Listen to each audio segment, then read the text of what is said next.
Hello friends, good afternoon. American English Academy welcomes you all and I hope you all are fine. In this video session, once again we are going to continue the problems based on articles. In the previous two videos we have discussed about it in depth. Once again we are going to continue the same, and before starting the video I humbly request you to subscribe my YouTube channel American English Academy and press the bell icon so that you should receive all the notifications related to my upcoming videos. Thanks a lot. Let's discuss the first example. John suggested his brothers that they should go to the school regularly and do their homework sincerely. Try to understand. John suggested his brothers that they should go to the school regularly and do their homework sincerely. Always remember, students, when you find an error, you should go through all the parts, options given to you. John suggested, first is correct, his brothers, अपने भाइयों को उसने सलाह दी that they should go to the school. उन्हें school जाना चाहिए. Always remember, students, whenever you are going to a particular place, as common as you go there, जैसे कि आप जाते हैं commonly स्कूल में पढ़ने के लिए जाते हैं, तो ये कुछ स्पेसिफिक तो नहीं हुआ. जब पढ़ने के अलावा आप स्कूल किसी दूसरे पर्पस से जाएंगे, और in that case you have to use definite article the before the same.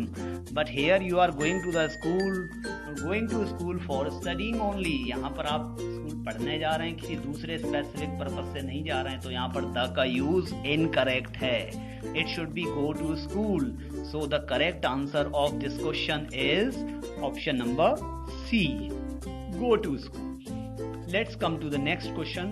After returning from the jail, he has abandoned all the criminal activities and is determined to lead a simple life. यानी jail से आने के बाद उसने jail से वापस आने के बाद उसने सारी क्रिमिनल एक्टिविटीज छोड़ दी हैं और एक सिंपल लाइफ जीने के लिए वो डिटरमाइंड है, दृढ़ निश्चय कर चुका है. देखते हैं. After returning from the jail correct है. The jail is not correct here students, as I have discussed with you. Somebody has committed some crime, किसी ने कोई जुर्म किया है तो वो जेल तो जाएगा ही, इट इज कॉमन. इसके अलावा अगर किसी दूसरे पर्पस से वो जेल जा रहा है तो इसका मतलब द का यूज होगा वहां पर, लेकिन यहाँ तो वो अपने क्राइम के लिए गया था, इसलिए द का use. That's why the use of definite article the is incorrect here. So it should be from jail. Which option is correct, students? Then option number B is correct. Let's come to the next question. I hope you have understood the same. Question number 3rd. He was an atheist. वो एक नास्तिक था. But nowadays he goes to the church and offers prayers.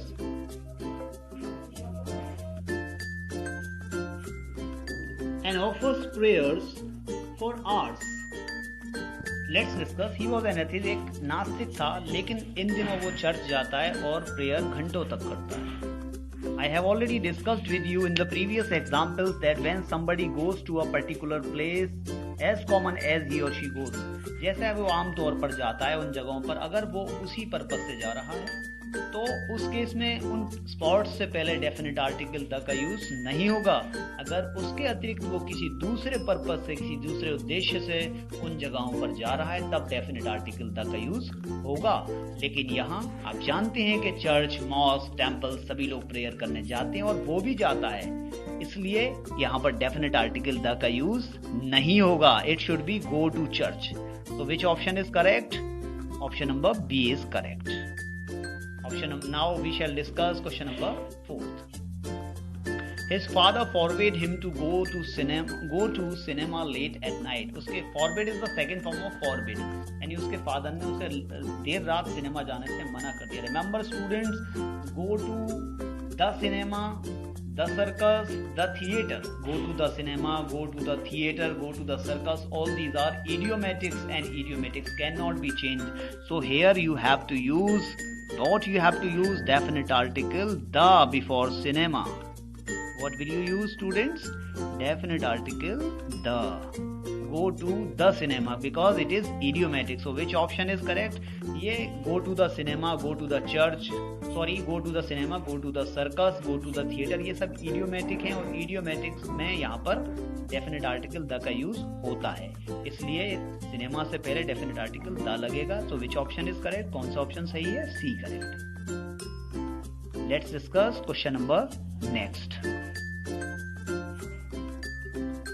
The fact that the compact car is better than conventional cars has been proved by its sale. यानी जो ये fact कि compact car conventional car से अच्छी होती है, बेहतर होती है, ये फैक्ट इसकी सेल से प्रूव हो चुका है.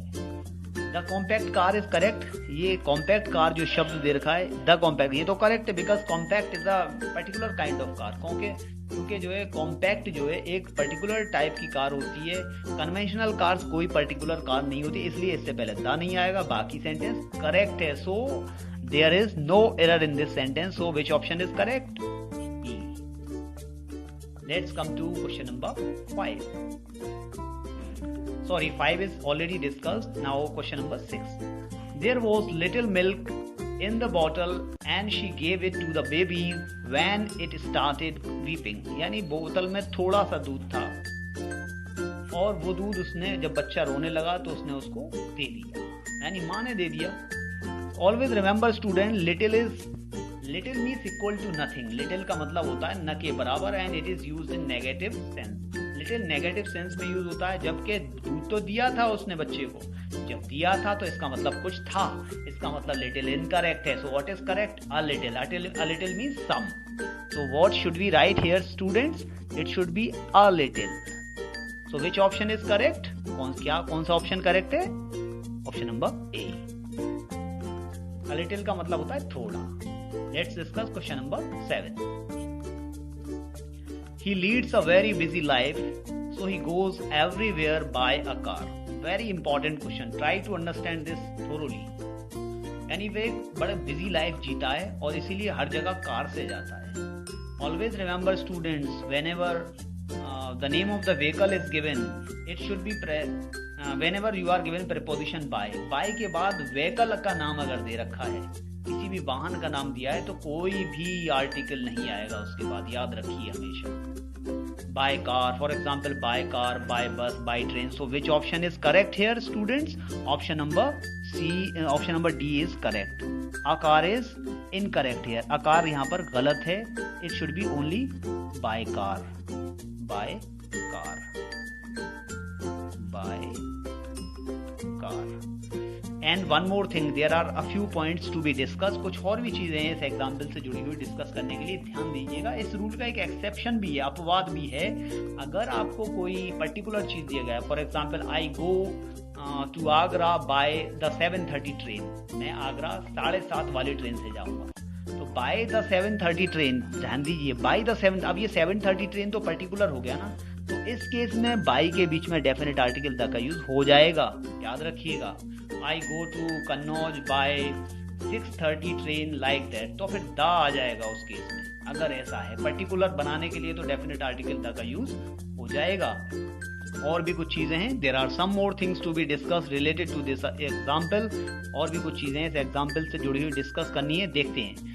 लेकिन बाई के अलावा अगर दूसरी प्रीपोजिशंस अगर व्हीकल्स के नाम से पहले आती हैं, वाहनों के नाम से, जैसे in a car, in a jeep, in a taxi, तो यहाँ पर इंडेफिनिट आर्टिकल आ का यूज हो जाएगा. आप फिर ये ना सोचें कि यहाँ पर आ नहीं लगेगा, लगेगा क्योंकि प्रीपोजिशन इन है यहाँ पर, कार में, जीप में, टैक्सी में. Okay, she was in a car, she was in a jeep, she was in a taxi, like that. और सिमिलरली अगर ऑन दे रखा है, इस तरह से ऑन दे रखा है, और है, स्टीमर है, बाइसिकल है, scooter, on a scooter, on a steamer, on a bicycle, on a scooter, like that. तो ये इस केस में भी इंडेफिनिट आर्टिकल अ का यूज हो जाएगा. लेकिन बाई अगर दे रखा है बाय, बी वाई, तो उस केस में कोई आर्टिकल बाय और व्हीकल के नाम के बीच में नहीं लगेगा, याद रखिएगा, सिर्फ पर्टिकुलर बनाने वाले केस को छोड़कर. Let's come to the next question. Question number 8. Thanks to an insight and persistence of the local doctor, hundreds of victims have been able to resume a normal life. मैंने आपसे previous video में I have already discussed with you in the previous video that if you are given a sentence in the construction of, अगर आपको कोई sentence इस construction में दे रखा हो, for example noun, पहले noun हो, अब noun क्या है यहाँ पर फ्रेंड्स इस एग्जाम्पल में, insight and persistence है, बीच में ऑफ आ रहा है, देखिए ऑफ आ रहा है, आगे द डॉक्टर आ रहा है, ये नाउन है लोकल डॉक्टर। तो ऐसे केस में पहले नाउन से पहले इंसाइट एंड परसिस्टेंस से पहले एन नहीं आएगा, क्या आएगा, it is preceded by definite article the. क्या आएगा यहाँ पर दोस्तों, यहाँ पर डेफिनेट आर्टिकल द का यूज किया जाएगा। An is incorrect here, an यहाँ पर गलत है, तो what should be the correct answer, definite article the, क्योंकि ये किस कंस्ट्रक्शन में दे रखा है, noun plus of plus noun. अगर इस कंस्ट्रक्शन में है तो पहले नाउन से पहले डेफिनेट आर्टिकल द का यूज किया जाएगा। I think and hope you have understood the answer. Let's come to the next question. In an hour's time, when I had finished the work, I got up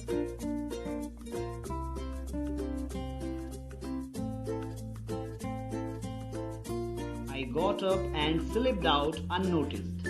यानी 1 घंटे में मैंने जब काम खत्म कर लिया तो मैं उठा और बिना किसी को नोटिस कराए हुए वहां से स्लिप कर गया, निकल गया। देखिए आर्स जो आ रहा है, hour's HOUR, though it starts with a consonant alphabet, आर में HOUR होता है, HOUR, लेकिन जब हम इसको हम हावर नहीं पढ़ते, इट इज ऑलवेज प्रोनाउंसिएटेड, यहाँ पर एच साइलेंट रहता है तो ये आर पढ़ा जाता है। आर में किससे स्टार्ट होता है, ये साउंड क्या आता है, अल्फाबेट तो ओ है लेकिन साउंड किसका आ रहा है, ए का आ रहा है। तो और ए क्या है, वॉबल है, और वॉबल है जब वॉबल साउंड से स्टार्ट हो रहा है तो यहाँ पर आ ही नहीं सकता दोस्तों, क्या आएगा, an, indefinite article an. So in an hours time is correct answer. तो फिर क्या आंसर करेक्ट होगा दोस्तों, an hours time. So which option is correct, option number 9A। Let's come to the last question of this video session.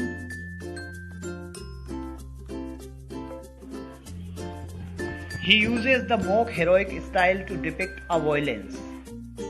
यानी वो किसी भी violence को डिपिक्ट करने का एक मॉक हेरोइक स्टाइल को यूज करता है। याद रखिए दोस्तों, depict a violence is incorrect answer, the correct answer is depict violence. यहाँ पर अ का यूज इनकरेक्ट है क्योंकि ये डिपिक्ट वायलेंस अपने आप में ये कंप्लीट होता है, डिपिक्ट वायलेंस, इसके बीच में कोई आर्टिकल नहीं आता, इसलिए यहाँ पर अ का यूज नहीं होगा, it is because it is incorrect. Depict violence is idiomatic and idiomatic can not be change. Depict violence idiomatic है और इडियोमेटिक चेंज नहीं हो सकता, यहाँ पर अ का यूज नहीं होगा। So which option is correct, option number D. So in this way we have completed this video successfully, students, aspirants and friends. I hope you like the video. I need your suggestions for the betterment and improvement of my YouTube channel and videos related to my channel. Once again, I request you to subscribe my YouTube channel American English Academy.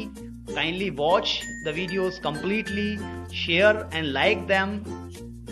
Kindly share them with your friends, relatives and others, those who are preparing for competitive examinations. I hope you like the video.